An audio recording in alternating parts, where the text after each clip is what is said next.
and the AI said, this is happening and we think it's going to explode. It wasn't something that as human beings we would have even paid attention to.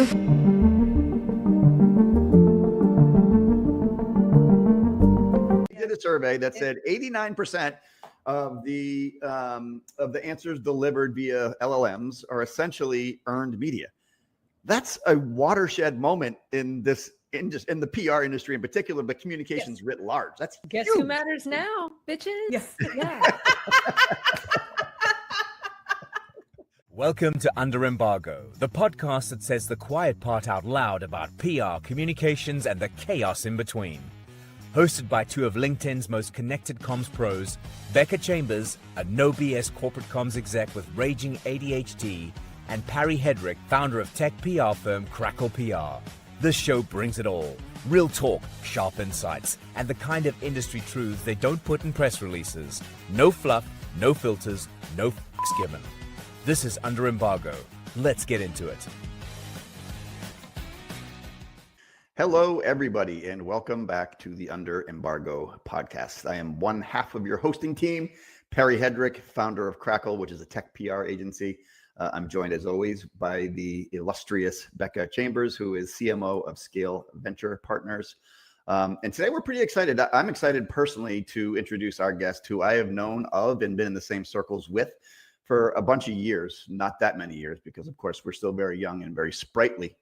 But her name is Gini Dietrich, and I'm sure many of you know who I'm talking about. But I'm going to introduce her anyway and explain what she does. But I would guarantee you probably 90% of the people listening today already kind of have a sense for where this is going. So Gini is a prolific author, community owner of Spin Sucks. She is an author of Spin Sucks, the book. She is an agency owner. She is a podcaster. She is probably most famously and most germane to today's discussion, the chief architect, really, of the PESO model, which has been an underpinning at a lot of communications firms and, in the agency world for a long, long time. And I know that's gone through some interesting evolutions recently with the advent of AI. And so we'll get into all that. But I wanted to say welcome aboard today, Gini. Thank you very much. Oh, wow. I'm doing a good job already off the bat. Boom. This is outstanding. So Gini, I think I want to start with the elephant in the room. Everybody knows you as the architect of the PESO model. I actually told my staff today that I was going to do a podcast with you, and they're like, our PESO model, Spin Sucks. That's awesome. You're going to have a great time. But for the 2 or 3 people that are going to be listening to this that aren't familiar yet with what that model is, would you mind just kind of taking us back to the beginning and how this formulated? And then we'll talk a little bit next about where it is today. Sure. Yeah. It's actually kind of funny because I say all the time, if I had known what it was going to do, I would have done things a lot differently. But I wrote about the PESO model in Spin Sucks, the book, which was published in 2014. So I was writing about it in 2013, right? Yeah. And really what it was at that point was, and you'll appreciate this, especially you, Parry, as a PR firm owner, we did media relations, crisis, reputation, that kind of some events, things like that, right? And it was very traditional PR firm. And we had clients who were like, this is great whenever we had media coverage. And then they were like, this sucks when there wasn't. And what I found is that they weren't super willing to pay for the times that there wasn't any media coverage, even though we needed that time to prepare for the next round, sure. Right? And I remember we had this huge event and we had the Wall Street Journal on the front page, right below the fold. We had the front page of the LA Times. We had Harvard Business Review and Forbes and Fortune, like the pinnacle of media relations. Creme de la creme. Right? I mean, just like exactly what you want.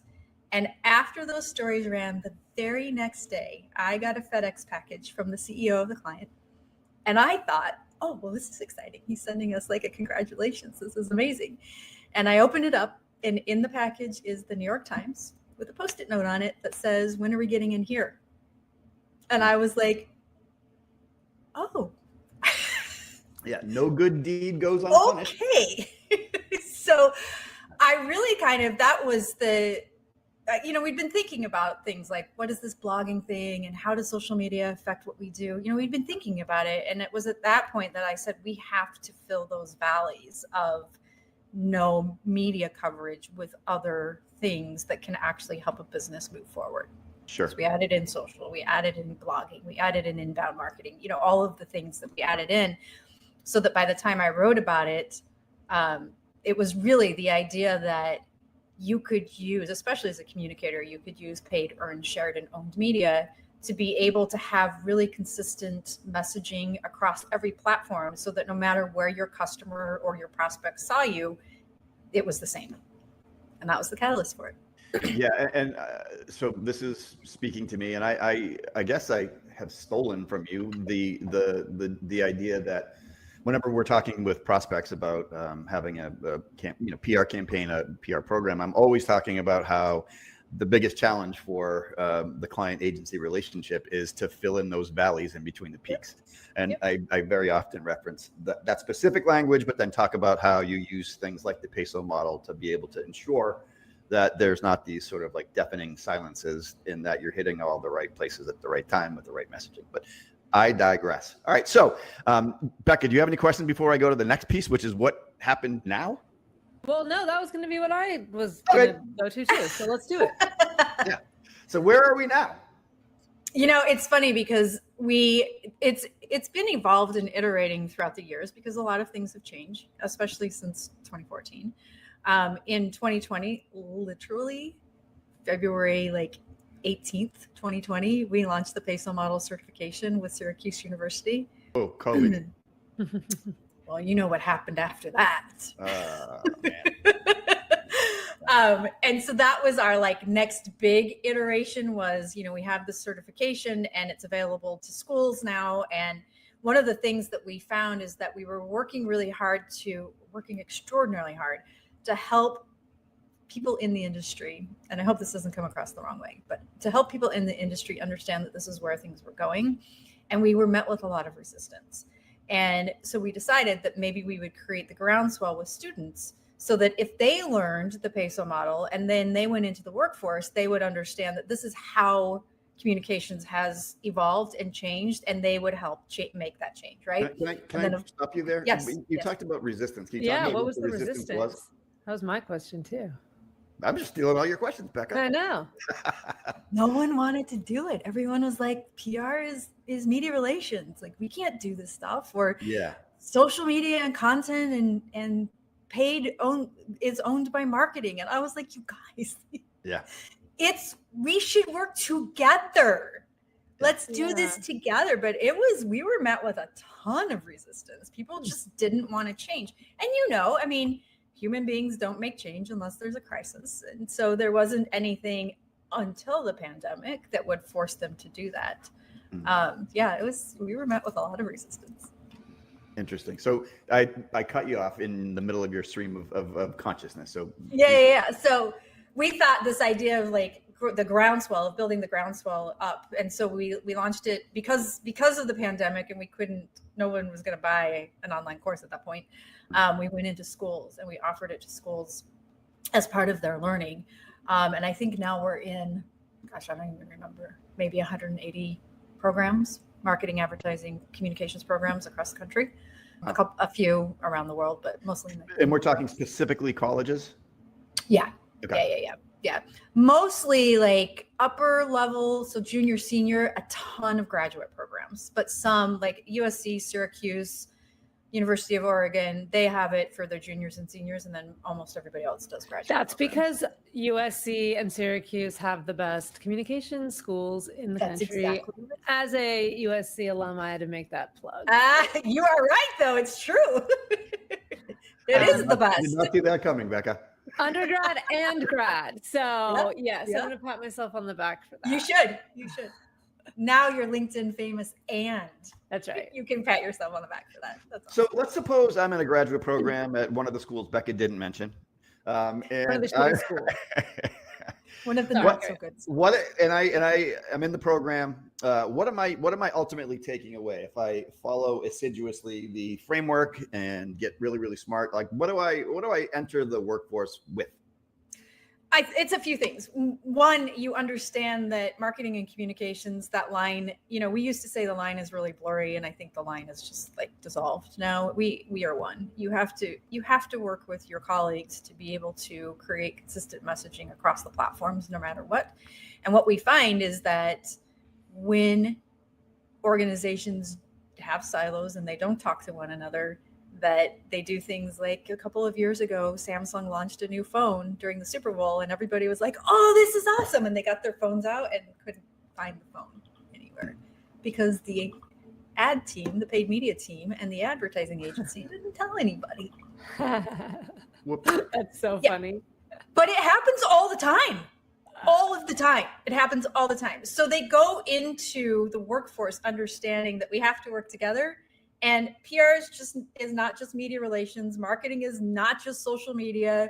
It's reputation, it's brand building, all of the things that work together. Because as I said earlier, your prospect, your customer doesn't care if the marketing department or the communications department created the message. All they care is, if I find something and I'm interested in it, can I find it where I get my information? Is it easy to buy? That's what they care about, right? So thinking about it from that perspective, they go into the workforce having a really good understanding of that's what it's about, and we should be working together as an integrated force to be able to help our companies achieve the goals they need to. Yeah, I think that's awesome. So Becca and I spent a lot of time talking with various guests about AI, as you can imagine, and how that's fundamentally changing the game, and how there's a little bit of a problem in corporate America in the sense that a lot of people are talking about how people coming out of college aren't necessarily landing at the places that they used to, and there's like a 5-year gap in hiring. And we're hearing that all the time, and I'm positing, without really any sort of empirical data on this, but that, and Becca and I think agree on this, that there isn't a sufficient level of basic education about AI tools, how to use it, how to incorporate it into your life in the scholastic world, so that these young professionals are coming out kind of handicapped. I guess my question is, what do you think of what I just said, and how would you expand on that? I totally agree with you. I mean, most of them are being told they can't use it at all. Right? You can't use it, they're being told. And it's so stupid. It's so stupid, because this is where the world's going. I mean, it's like telling people they can't use the internet in the 90s, right? I mean, they did do that too, right? I know. Yeah. I know. Yes. Yeah. I mean, yes, you're absolutely right, Becca. Like, this is okay. Is there where does AI fall in the PESO model, right? Like, and then is there going to be an evolution again? Like, we're in the midst of an evolution, right? So what's the next iteration? Yeah, we evolved it last year a little bit to include AI, but it was at the time, I think it was probably revolutionary, but if I look at it now, I'm like, oh, not quite there. And we did it like it was really how to use AI to get the outputs from the PESO model, from a 4-year PESO model plan, is essentially how it was in 24. The new iteration that I'm actually working on right now at my team, I just had a one-to-one with our chief communications officer, and he's like, so when can we launch it? I'm like, I'm working on it. But the new iteration it's completely ingrained, and we're looking at things like visibility engineering. So as you know, one of the things that we're finding is LLMs are using owned and earned media, especially so content and media, but not traditional media, but newsletters, Substack, podcasts, things like that, to get their information. So if you're not cited, it's probably because you're not doing those two things. So we've ingrained AI in that from a visibility engineering standpoint. And we've also ingrained it from the perspective of one of the things that in the very beginning, in the 2020 version of the certification, especially, we talked about building your content map around priority keywords and SEO and making sure that you were optimized for Google. Well, that's completely changed. So now it's about how do you optimize both for Google, because old people are still going there, and for AI. Do you think SEO is dead or dying or will be dead? I always hate to say that something's dead, but it's definitely changing. What's funny about this is if you had asked me this question 3 weeks ago, I would have said yes. And the reason I'm not saying yes right now is because a friend of mine did a LinkedIn poll last week, and he asked people where they're getting their information, if it's Google, if it's AI, if it's a combination, and then there was a fourth one. The majority of people still said Google, and I was like, really? Yeah, but they're getting the AI right, sure, from Google, but they're going to Google and Googling it. Yeah. I wonder how SEO is impacting Google outcome, or AI is impacting the Google SEO algo too, right? Must be, because I'm sure it it has to be, from right? Gemini now. Yeah, it's interesting.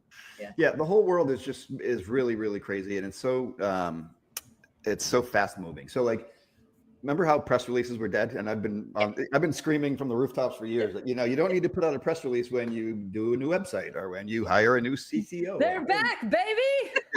No one actually gives a shit. But turns out the data shows AI cares. Yeah, that AI does care, and they're indexing. Those stupid listicles. And then you have to sort of structure your press stupid releases now. listicles. Yep. Yeah. So here we are. And yesterday or 2 days ago, I think I did a post on LinkedIn from a muckrack stat, which said I saw. They did a survey that said 89% of the answers delivered via LLMs are essentially earned media. That's a watershed moment in the PR industry in particular, but communications writ large. That's guess huge. who matters now, bitches? Yes. Yeah. Yeah. Sorry, I just That's had to right. say Hello to your little friend. By the organization as not a revenue driver, and I'm like, Right. who's gonna get your answers in LLMs, dude? Yeah, well, That's Gregory Gallant called PR a performance channel. Oh, bring instead of a feel it in your gut channel. Right. Instead of the vibes crew. The vibes. Yeah. Yeah. So Gini, are you encountering folks at your agency who are coming to you specifically about the AI question and about the LLMs and where it fits in, or is that still kind of here and there? What's funny is we're not. We're the ones that are bringing it to them. Yeah. And we're finding that they kind of are like, oh, that's interesting. And so they haven't really thought about it. In March, I was at a client event, an internal client event, and they had a speaker who I will not name because it's somebody tech bro you will know. And he stood up there for an hour and told them that if they didn't learn AI, they would not have jobs in a year. I mean, full on told them that. And so they left that event completely scared. And so we've had to calm everybody down and be like, okay, it's not true. Unless you work at Salesforce and they just laid off 30,000 people for AI, that's not true. But we find that we're the ones that are bringing it to them. And most of our clients are saying, okay, this is interesting. We work with mostly Fortune 500. And so they are creating AI steering committees. And I myself am sitting on some of the AI steering committees for our clients to help inform and help them understand how to use it from a marketing and communications perspective. But most are not, they have Copilot set up in their teams. But you know what? This is gonna, and I'm sure I talked about this on another podcast, so sorry to our listeners if you hear me rant about the same thing again, but we aren't giving employees space to learn this shit. We're not giving them time to dabble like the students. Experiment. Yes. Yep. That's how you learn. That's how all of us are learning right now. Yep. Anybody who's an expert right now is because they've spent the time to learn these new tools, and they continue to because the tools change all the time. Yep. So if we want to expect organizations to become AI forward, we need to literally build into people's schedule time to go learn and use and fail and try and waste time, because I know I don't have time for this anymore, and I need the time to go build my things, but instead I just default to the non-AI workflows because that's already built and I can do it and I don't have to, quote, waste time. But the wasted time is the learning time. And I'm so frustrated by the fact that we want organizations to get there, but we won't give them the time, space, resources to do it. Yeah. Interesting that you'll default to what's already exists because of time. That's interesting. I mean, here's a perfect example. I have a lot of my stuff set up in Notion, and Notion is a very powerful tool that I am only now kind of learning all of the ins and outs of. I need to go spend like hours and hours and hours to build the correct workflows in Notion. Instead, I just have pieces here and there that I then go back and use my old tools to kind of fill in the If I could just spend a week focused on just this, streamlining it, the next 6 months would save so much time not doing the other things. But I don't have that built-in time to go do that because, you know, there's fires burning everywhere else that I have to put out at all times. So there are? What? What in comms? Shut up. That's what frustrates me. And as managers, like we really should be, yes, encourage your employees to use AI and then not only give them the tools, but give them the time, right? Say, block off Thursday afternoons to go dabble. And if nothing comes out of it, too bad. And if something does, great, share it with the team so we can all learn from it. Yeah, you know what's interesting about this, Becca, too, is I think like Parry and I definitely are old enough for this to remember this, but like how dare you? My very first boss, I'll never forget this as long as I live. She would come into the office every single day at 8:00. She would put her feet on her desk and she would read the newspaper and the trade publications that our clients would be featured in every day. She spent an hour, her first hour every single day doing that. And I remember as a 22-year-old young workshopper thinking, well, I can't wait until I have time to spend an hour. Must be nice. You know what? She was so good at her job because of that. We didn't have to be in the office until 9. She came in every single day an hour early, and that's what she spent her first hour on. So it's kind of the same thing. Like some people are going to learn it, some people are not. But if you can carve out the first hour of your day, or to your point, Becca, Thursday afternoons or something, and prove that there are applications for the business, you're going to be so much further ahead than your peers. And it needs to not be like a one-time training or we're all going to go to the AI workshop. Like Today we will teach you AI. But that's what, like, it does feel like there's this, we're going to hire an AI consultant to come in and train us. And then it's like, okay, you gave people basic tools and understanding.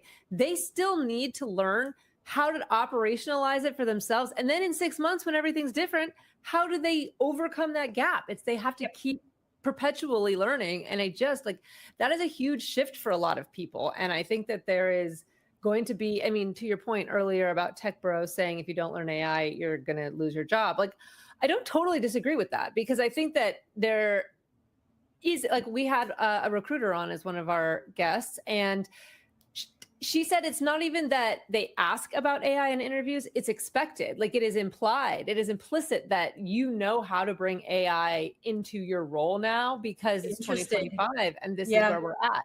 And I know I'm hiring, and that's definitely one of the questions that I ask. And part of that is because I do want somebody who's going to bring in their ideas and how they use AI and help spread it to the team. Just like I'm going to take the stuff that I've learned and spread it to the team. So like, that's how we're all learning from each other and whatever. But like I kind of do think if you're not continually learning on this front, you're going to get left behind so fast that the learning curve to overcome it is going to be really hard. Yeah, I totally agree. Parry, you said something earlier about, we've got this 5-year gap for kids coming out of college and into the workforce. And I think that's exactly right.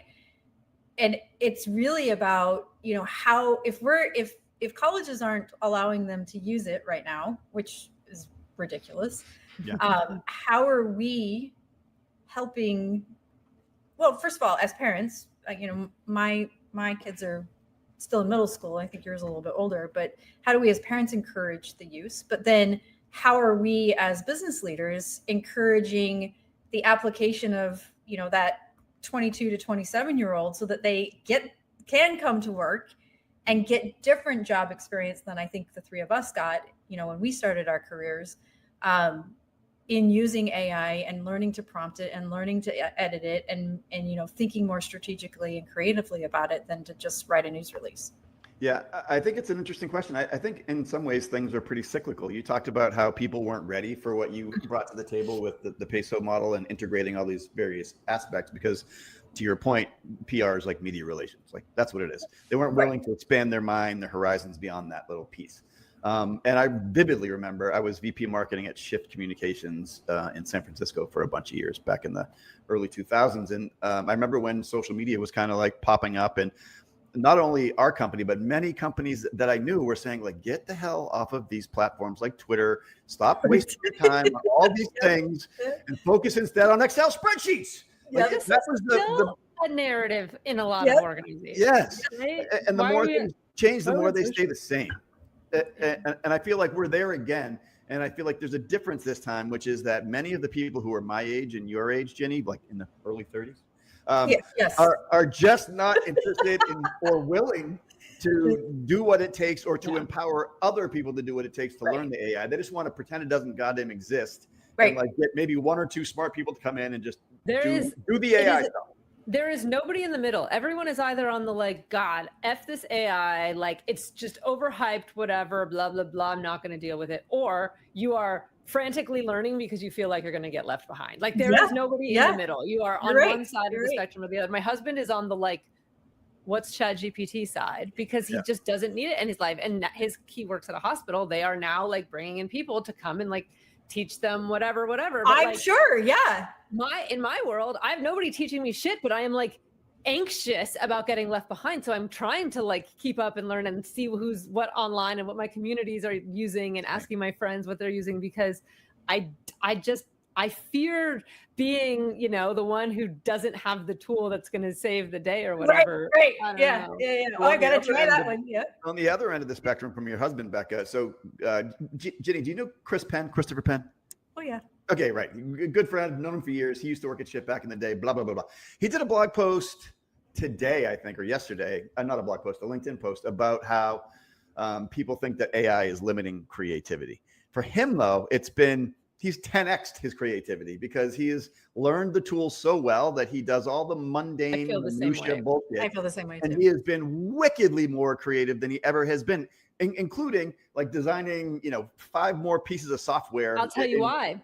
I know why. The difference is somebody who uses AI as a tool and somebody who uses AI as a replacement for their work. And that's the difference, because AI does replace your creativity when you decide, make a slide that explains this thing, and then you just take that slide and use it because it looks nice and it says what it's supposed to. Instead, if you use it as a tool for helping you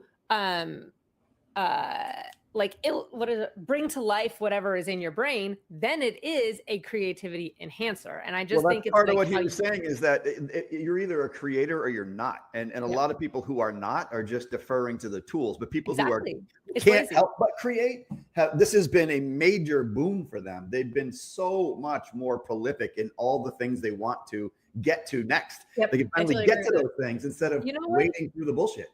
An analogy is like we go back to the early days of the internet. It's when the difference between somebody using the internet as a research tool to like learn more stuff and synthesize information, and people who just copy and paste from Wikipedia and put it in their report, right? That's the difference. Right. And I do think that there are just some people who want to use it as a easy button and some people who see it as a boon to what they already can do.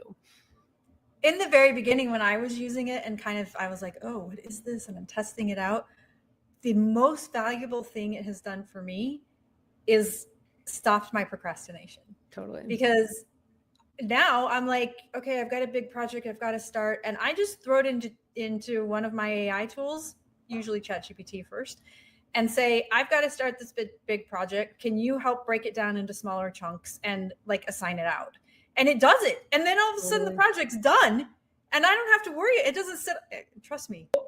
I used to move it from day to day to day. I'm with you. I will literally put in like, I can't start this project because I'm tired and I need an idea. Yes. And it will give me something. And even if it's not the right idea, it gets me thinking enough to like get going. I totally agree. Yes. Like I always say it's like an ADHD person's best friend because, or you can't organize your thoughts, but you have all of the thoughts, like just dump them.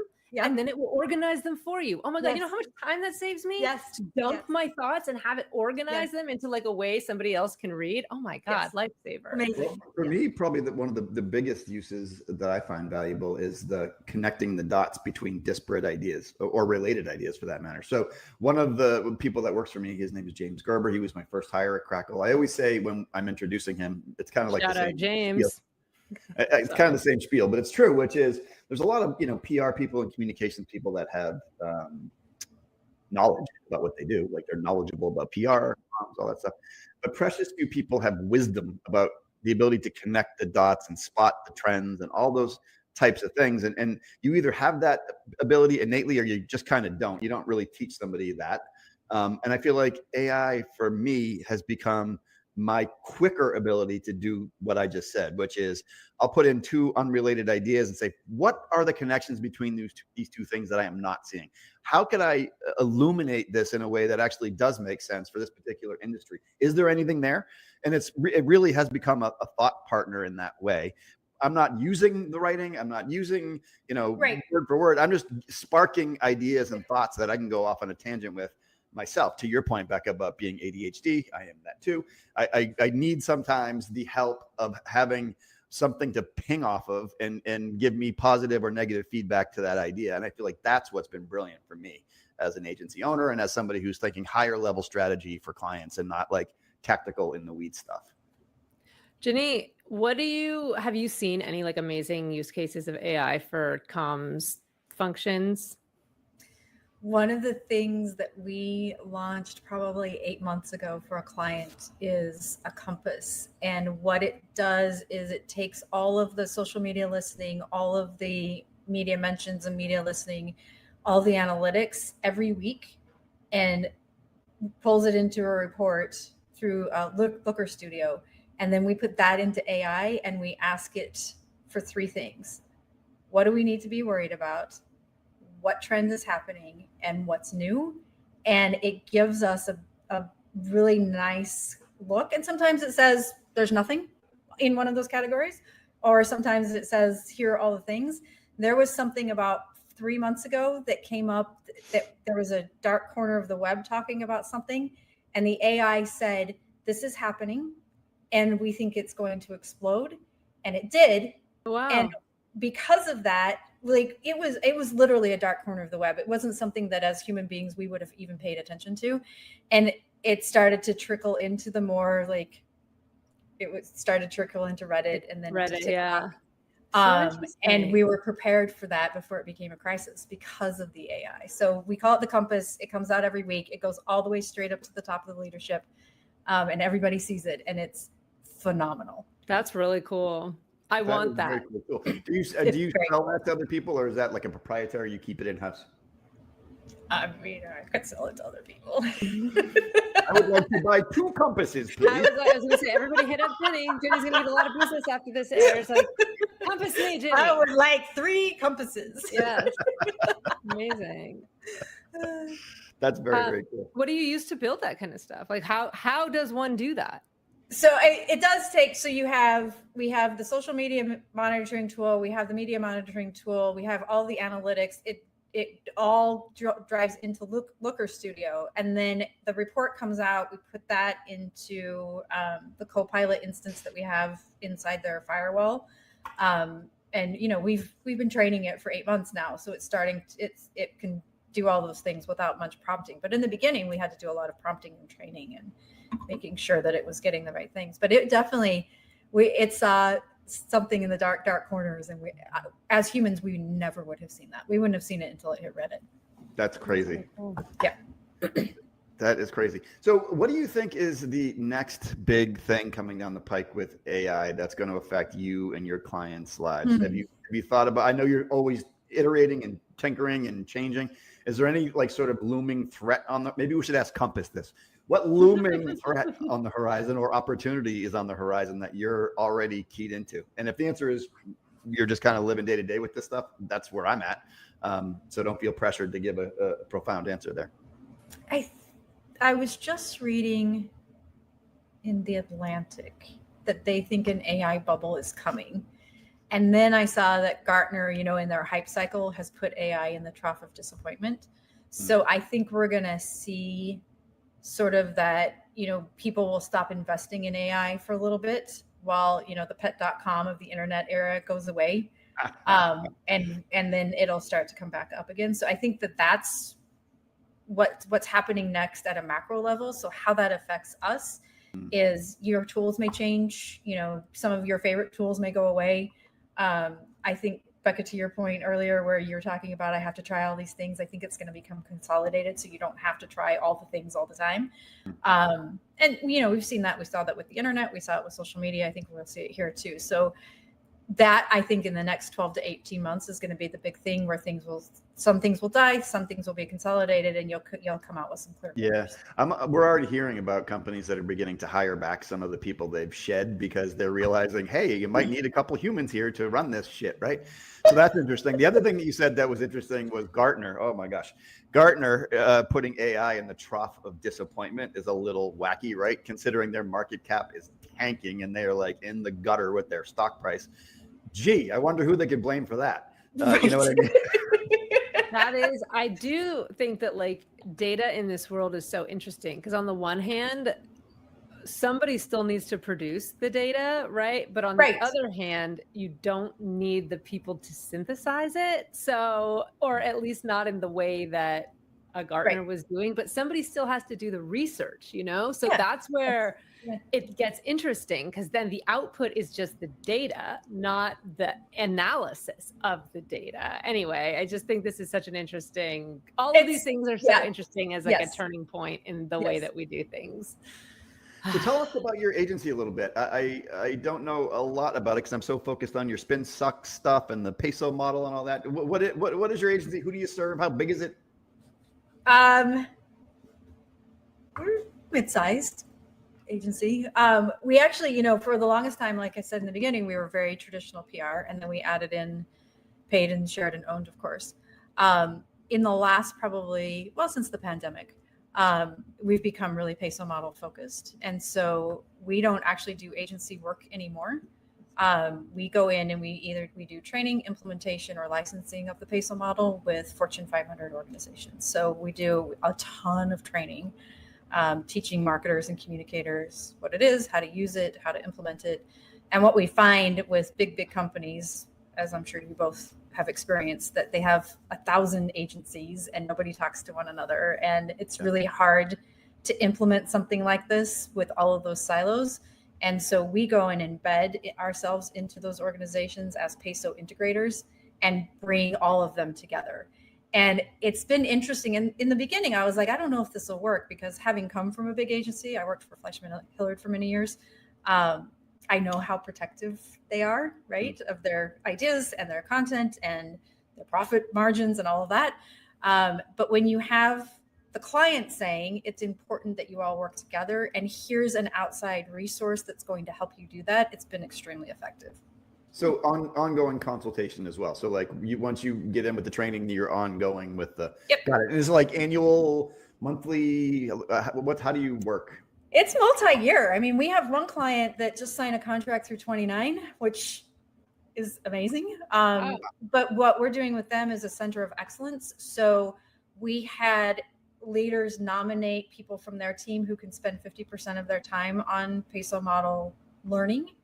And those people, I would love to work at an organization that would give me 50% of my time to learn anything. To learn anything. Yeah. Wow. They're very, very, very progressive. Wow. So those people will spend all of their year with us. They'll go through the same training that my team goes through. They'll sit in all of the internal training that I do with my team. So we do 3 monthly big trainings for the entire organization. So they'll be part of that.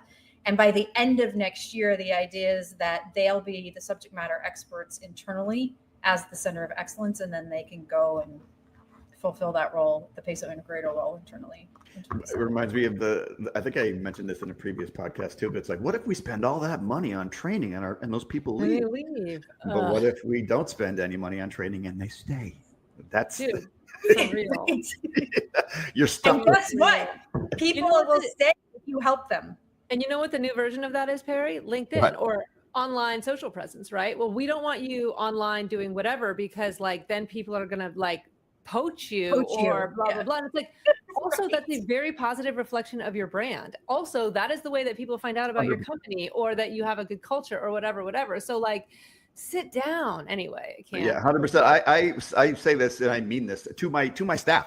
I want them to be as active on LinkedIn as possible, sharing smart insights about the industry, because I'm under no illusions that they will work with me until the end of time. Eventually, they'll go somewhere else. And when they do, it's with my blessing. Between now and then, you are building a halo effect on your brand Yes. and my brand, and I'm here Might as well for it, make it baby. look And if you good. don't see that, you're not current. You do not get it.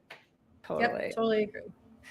All right. I think it is time for us to segue into my personal favorite part of every show, which is our rapid fire questions, Great. which this year or this season, we are bringing one unhinged question per episode. Perry is in charge of the unhinged questions. I will ask you Sometimes two. We'll see how it goes. I will ask you the entertaining questions. So you get to erase one corporate buzzword from existence. What is it? Impact. Ooh. Wow. Why the long 8. hesitation? 8. Yeah. Why? Say more. Because you can't have an impact on something. You can have impacted teeth. A plane can crash on impact, but you cannot have an impact on something. You can affect something, but you cannot impact it. Dang. Gotta submit Yeah, that. about this, obviously. That's a word thing too. I remember impacted. This impacted that used to drive me insane. But it just happened so often. I'm like, you know what? I'm just gonna roll with it now. At this point I do too, but I hate it. I feel like I need to rethink my word usage now. I'm shamed. Oh my God. Okay. Next. See, we learn something new in every episode. You're about to give a presentation in front of 50,000 people, like keynote style. What's the song you walk out onto the stage to? I'm going to say what the first song that popped into my brain, and this will tell you how my life is right now. Golden by the K-pop Demon Hunters. I don't know the song, but I know the K-pop Demon Hunters very well. I'm sure I know the song if I heard it, but my kids are equally as obsessed. I'm sure that's child related. Yeah. Deep breaths. It's the most watched movie ever on Netflix. Ever. In like a week. They think the reason is because this is the first time they opened up the licensing so that you could make your own memes and things. And the kids just went wild. They went wild. Amazing. Our producer Brian says almost every song from the soundtrack was in the top 20. That's crazy. Isn't that nuts? It's nuts. Amazing. Yeah. Well, there you go. I guess everyone will be cheering when you walk out to that song. Okay. If you had to do a TED Talk on anything but PESO, communications, whatever, what would your topic be? The foster care system. Oh, say more. We actually were foster parents. We adopted our 12-year-old through the foster care system when she was a baby. And it is the most broken system. Well, let me rephrase that. Before January, it was the most broken system I think our country has. That's not the case anymore, but it's very, very broken. And, you know, when you are a foster parent, your job is to protect the kids. The law and the foster care system is set up to protect the parents, the biological parents, and it's hard to have those come together. So, you know, biological parents can screw up massively, many times over, and still get their kids back, whether or not they deserve it. And it's tough. It's really tough. Interesting. All right. Well, there you go. Yeah. TED Talk on foster system. And good on you for doing what you did. Yeah, I had to stop though. It's too much for my heart. Too much. Yeah. All right. You get to use one emoji for the rest of your life, but only one. Which one? The poop emoji. I think you're the first one to say that on this show. That's Yay! funny. Brian, can you please edit out that word? Thank you. That's I funny. said poop on purpose. We need to have it like drop down like a graphic that drops down. This is a family podcast. Funny. I love it. All right. Perry, it's your turn for some. No. All right, so I'm gonna test a new one out, and then we'll see how that goes. I may do another one, but I may just stop here. So these are always like a test of like, what do you prioritize? So Jenny, you can accept a check for $20 million today, tax-free. Okay. You can do whatever you want with it until the end of time. But like most difficult choices, this one means that every single time from now on, whether you're in a restaurant, whether you're at a child's recital, whether you're in a business meeting, every time you laugh, you will laugh exactly like a donkey, as loud as a donkey. The hee-haw is going to be insane. So $20 million, but every time you laugh from now on, you will laugh exactly like a very loud jackass. What do you I'm do? taking the $20 million. I don't You'll care. take it? Absolutely. Me Don't too. care. Me too. I'm fine with it. One thing is true. You will be the toast of every party. People are like, you've got to invite Gini because she is going to make us all laugh our asses. Laugh. Absolutely. Yep. 100%. What would you do, Becca? What would you take the money? I would take the money and I would laugh my ass off like a crazy drunken donkey. I'm here for it. It'll match my big teeth that everybody's always like, look at, put those things away. And now I can just be like, as I'm looking at myself laughing here, I'm like, I already kind of laugh like a donkey anyway. It's not that big of a stretch. Really. I know. And then you'll be rich. So who cares? All right. Well, I will tell you, I had a business coach early on in the business that has the most infectious laugh. It's loud, it's boisterous. You knew if Brad was in the room, and people loved it. So fine, I'll take the $20 million. You can make Good to hear you from down the hallway. That's right. No Ginny's coming. Just don't invite her to church. That would be probably Right. Or a funeral. Yeah. Yeah, definitely not a funeral. Please, not a funeral. If you cry, does it make the donkey sound too, or just the laugh? Just laugh. I feel like that would be embarrassing. That's a good wrinkle. Every time you laugh or cry, you sound like a donkey. Hilarious.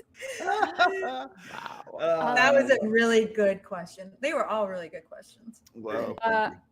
Well, I guess, Gini, as PR people, we have to give you the floor for, is there anything you would like to share with our listeners or direct them to how to find you, how to get you to build them their compass? Yeah, I better create a form so you can order a compass. I'm kind of sad we don't do this every week. I'm not going to lie. This was awesome. And people can find us at spinsucks.com. Awesome. This has been fantastic. I'm so glad we finally got to meet. Me too. This is fantastic. Which is nice. And don't be a stranger. I know I will be reading your stuff as passionately as I always do. So keep up the good work. This is the way. Thanks, Gini. All right. Thanks. Thanks for having me. Bye-bye.